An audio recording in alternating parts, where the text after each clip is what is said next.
Oh dear, Cass, where's it all gone wrong? Well, it's been a disastrous season for many reasons. I think, obviously the manager's had health issues and personal issues with loss of people very close to him.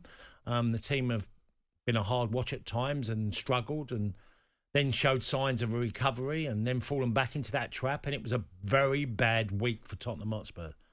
Sheffield United, who made 7 changes to their team, and they got beat at Bramall Lane, and then followed up with the AC Milan result.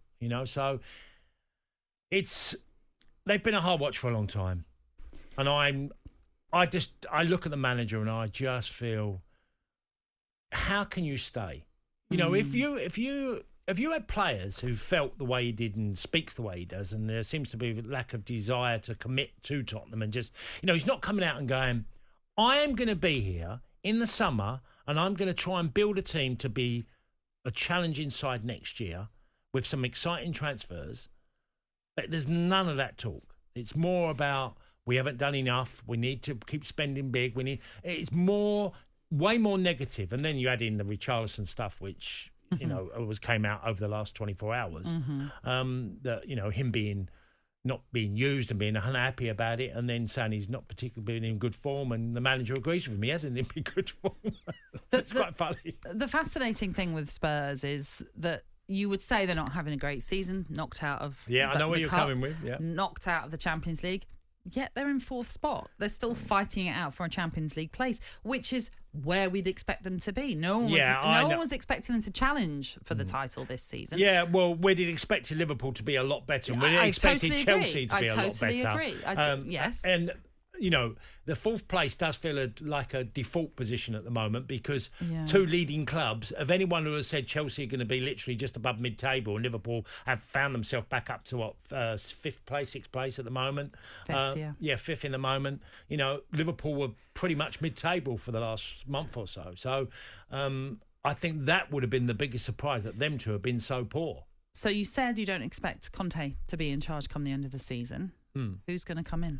Well, would you see as a good choice? Now, I did an article in 2017 about Arteta getting the Arsenal job, okay? And it was all backed on stuff I've done a lot of homework on him and found out a lot of stuff about him, the way he managed and how big an influence he had at Man City.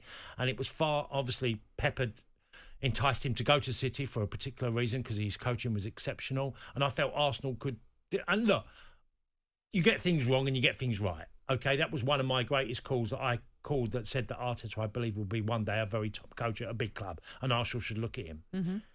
Now, there's an opportunity out there that is going to be jumped on by somebody very quickly, and I think if they do lose Conte, which looks like pretty much like it's going to happen in the summer, there's one person that stands out for me, and it's Vincent Kompany, and you met him last week.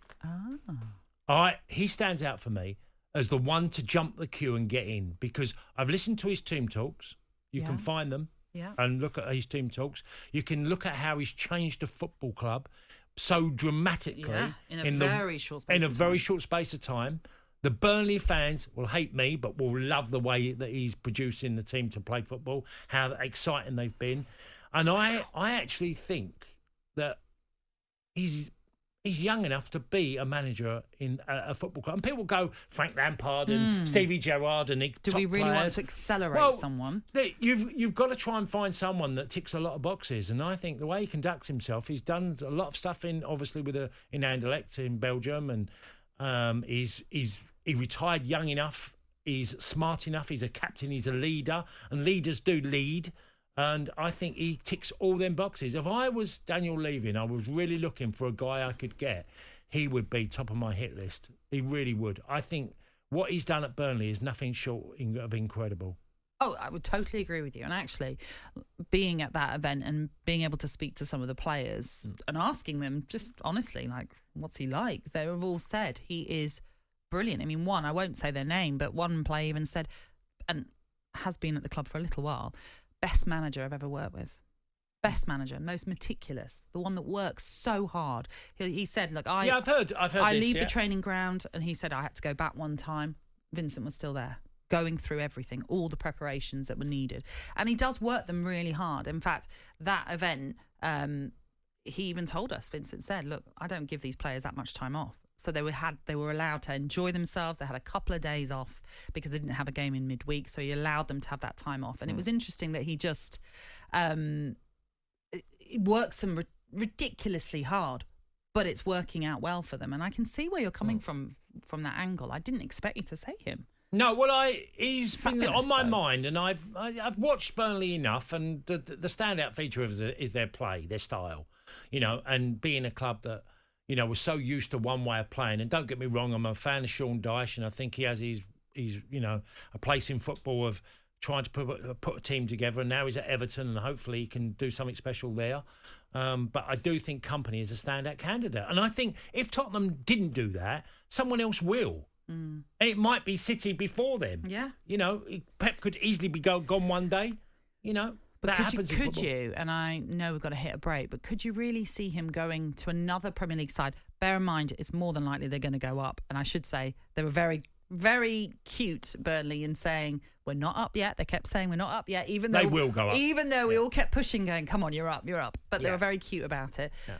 Could you really see him going to another Premier League club and not Man City?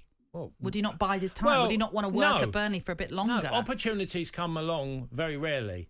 And a club like Tottenham, which is an historic club in football with an amazing stadium and have a decent budget, I think it needs... Look, they've gone down the road now of experienced winners and, of course, yeah. They've gone down all the roads to cover the post. Ex-Chelsea manager. Yeah, they've done all the posts. They covered it.